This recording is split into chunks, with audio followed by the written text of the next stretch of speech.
This is episode number 15 of the Inland Empire Workers' Compensation Lawyer live stream podcast, broadcasting live every Sunday at 3 p.m., discussing a new topic in workers' compensation law and employment rights.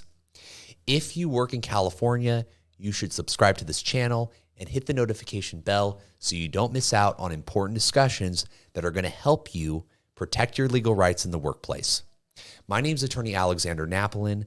I'm joined here by Attorney George Abuado. Today we're discussing affirmative defenses, which are ways that the employer can deny your workers' compensation claim and attempt to pay you no benefits at all. If you're a worker in California, you should definitely subscribe to this channel and hit the notification bell so you don't miss out on important discussions about your legal rights. And if you've been injured and you're looking for attorney representation or you're looking for legal advice, dial our injury hotline at 844-984-8414 to receive a free and confidential case evaluation. So the topic for today, episode 15, things that the insurance carrier and their attorneys can put forward to defeat your claim. The circumstances under which the injury arises can affect if they have one of these defenses. If you're concerned that your employer is denying your claim or will deny your claim, you want to learn more about different ways that they can do so. The first one that's popular that I've seen used before is intoxication. People drinking on the job and getting hurt. What's the rule surrounding intoxication and workers' comp, and how can lawyers for the insurance company defeat your claim if you were drunk and got injured? That's a really good question, Alex. And we have to talk about and discuss what is intoxication, because most people think drinking on the job, but what if drugs were involved? What if it's marijuana is legal now in California? Obviously, it's still not legal on the federal level. But what if they were smoking on the job or eating edibles on the job? We're going to talk about intoxication in general, and I think that this particular point is it's very valid because I've seen many people drink on the job. You're at a party at the office and you're drinking and you've had one too many, and because you were drinking, you don't look where you're going and you slam into a glass wall and now you're hurt. So that's one way it could happen. Some people drink while they're working. If you were hurt because you were drinking on the job, definitely that's a defense that the insurance company can use to deny your claim completely. So if you were intoxicated on the job and that because of that you were injured, then you could be expecting a denial, and it's going to be really hard to push through your case and prove that it wasn't because of the intoxication, it was because of something else. So the next affirmative defense that we're going to talk about is a self-inflicted injury. If you hurt yourself purposefully, I would maybe put forth the example of you are a bus driver or a truck driver, and for some reason you're going through severe depression and you maybe swerve your vehicle onto oncoming traffic and you don't die, but you're seriously injured. They perform an investigation. You're driving a company truck, but you purposefully caused an accident. Then this is common sense. I think we would all think that it wouldn't be covered under insurance if you purposefully do something. Self-inflicted injury is pretty self-explanatory. Is there anything you want to add on that one, Alex? Now, it may be that you were abused on the job in some way, physically, mentally. It depends on how severe it is. But if for whatever reason there is a causal connection between the self-inflicted harm and what was going on, it potentially could be medically caused. Through a clinical diagnosis. That's going to be the rarest occurrence. So you touched on a good point.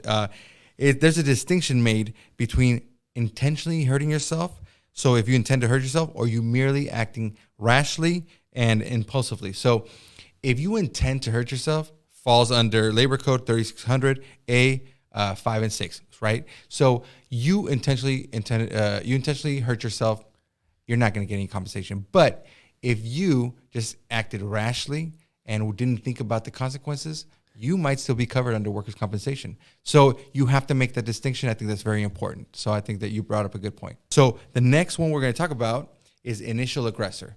My client was being told that he was the initial aggressor in a fight, and that fight is what causes injuries. So because he was the initial aggressor, meaning he started the fight, he was the first one to attack the other person, then the workers' compensation benefits weren't valid. So we were able to prove that he was not the one that was the initial aggressor. He was actually a victim, and we won that trial, and he got his benefits. So if you started a fight at work, and because of that fight you were hurt, you can't come now and say, oh, my head hurts because someone hit me over the head after I punched them in the face, right? That's one example. Right. The next one is kind of closely tied to a fight, but it's not. It's kind of like its playful cousin. And I think you mentioned it, horseplay and skylarking. If you guys are playing around, skylarking, horseplaying, and an injury is caused because of it, not covered under workers' compensation. I had a case where my client and a few other workers were running in the back of the parking lot, seeing who could run faster. And my client fell and injured himself. And the defense is your client was skylarking, horseplay. You were running around in the parking lot seeing who was faster. And we were still able to settle the claim for quite a bit of money. They had a good defense, but if you have a lawyer on your side, you might be able to still get something. Right. So don't think that just because you're hearing this discussion and you think that you were horseplaying, that you suddenly have no rights at all. Just because your employer has an affirmative defense doesn't mean you don't have a claim. Right. And skylarking, that's a funny word. And what does that mean? Skylarking. So it's different than horseplay.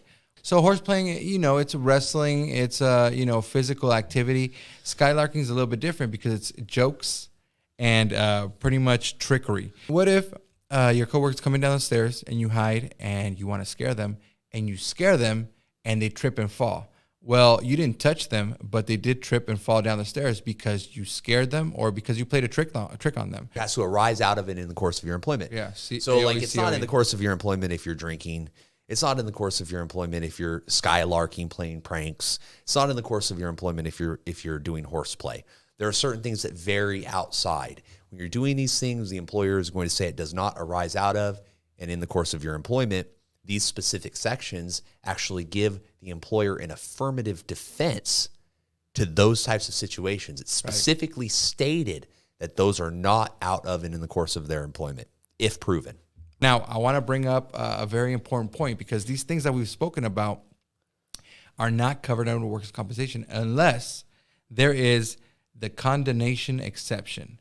And Alex, the condemnation exception is when an employer participates and is okay with these things taking place. That makes a lot of sense because it's like arising out of and in the course of employment again. Like your employer is telling you, hey, that's what we do here. Yeah. That's in the course of your employment. Right. George has some other points he wants to add on. There's more affirmative defenses.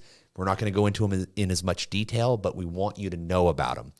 What other defenses does the employer potentially have? There's other defenses that we might not even talk about. I want to go through these really quickly because I want to see if you guys are interested in us doing additional videos on these alone because these are a little bit more common. Independent contractor. That one I definitely want to do a video on, Alex, because independent contractor comes up a lot and people don't understand what it is. They don't understand how they might be putting themselves in the position of being an independent contractor, even though they believe they're an employee. So that's a really important one. Independent contractor. Statute limitations. And we've discussed that in a prior video. Right. So go ahead. We're going to put a link to that right up here. Statute limitations, if you are concerned that maybe your claim has been around for a long time, you're not sure if you have a claim anymore, you might have an exception to the time period to file it. You need to go ahead and check out that episode that we're putting right up here.